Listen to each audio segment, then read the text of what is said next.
He who has a why to live for can bear almost any how.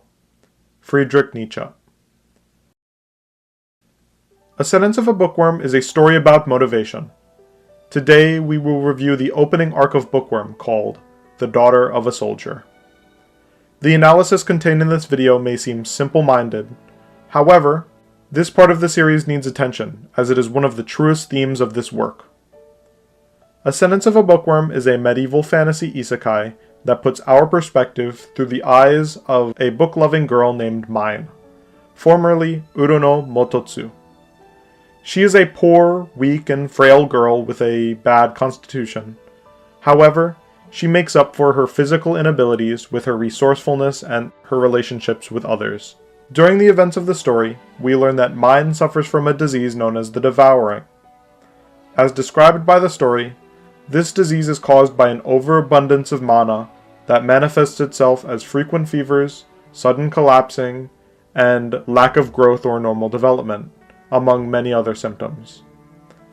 The Devouring is particular when it flares up, in moments of hopelessness, despair from lack of a goal, and overall anxiety.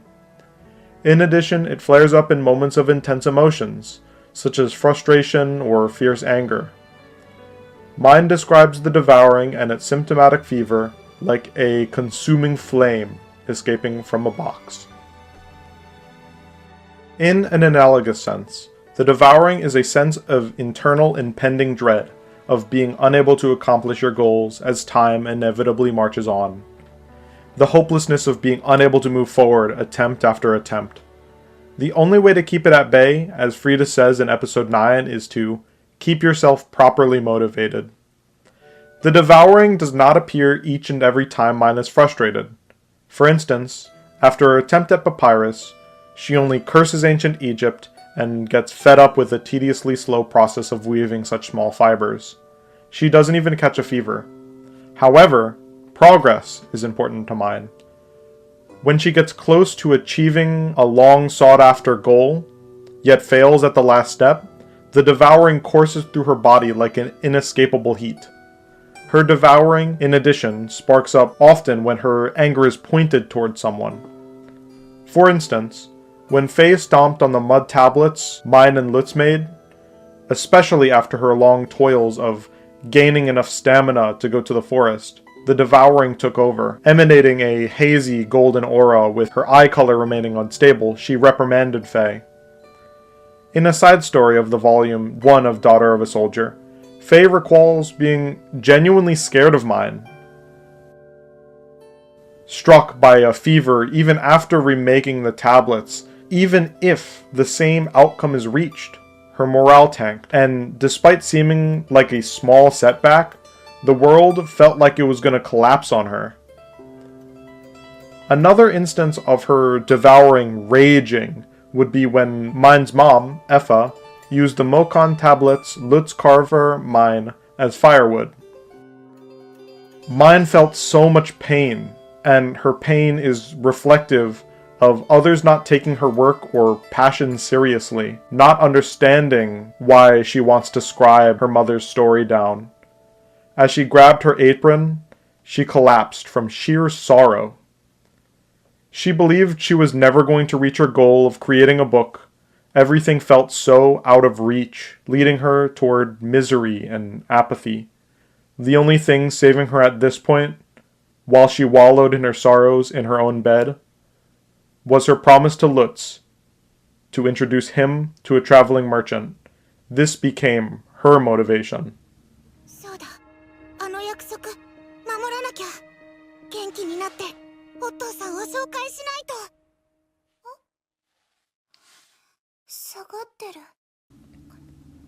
The Devouring, in addition to lack of motivation, extends to general hopelessness as well.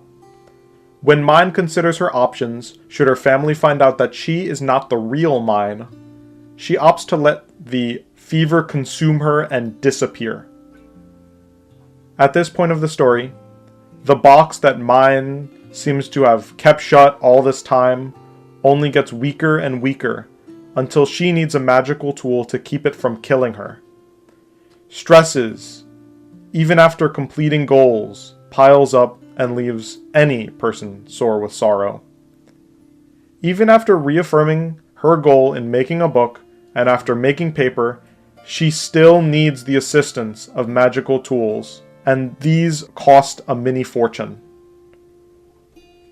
The Devouring, at this point of the story, is no longer about intense emotional distress, or even the fear of death, as shown by the scene at the end of episode 11, where Mine tells her family that she only has 1 year left to live, should she forgo living in the Nobles District away from her family forever. Mine decided to stay with her family, pursuing her goals to the bitter end. This is the most heart-wrenching scene of the entire arc, as her entire family felt the weight of her words. The role of the Devouring changed significantly, losing its role as Mine's primary adversary into something different. From here on out, into the next arc, Apprentice Shrine Maiden, she faces different challenges, and conflicts of diverse shapes with wildly different solutions. To end this video off, I would like to bring attention to the way that the Devouring is very much something we all face. While we may not collapse with fever every time we fall into a lull of ennui and hopelessness, this lull certainly does not assist us in the fact that time marches onward. The disease is a part of the human condition, and these conflicts of motivation and goals persist throughout life. However, just like Mine, we use goals and organize ourselves to move forward and push past adversity and setback after setback. Of course, this is not easy. It's actually terribly difficult. Certainly, we know that sometimes we do give up. We do falter, and we can make ill-fated decisions. Factors outside of your control can leave you broken, hollow, and hopeless. And sometimes we do let this fire consume us. But, with my naive worldview, I can resolutely say one thing. We have the ability to choose how we respond to anything, and giving up, let me say, does not suit us. Before I stop the video, I would like to end with a quote. Everything can be taken from a man but one thing, the last of the human freedoms. To choose one's attitude in any given set of circumstances, to choose one's own way. Viktor Frankl. Thank you for watching.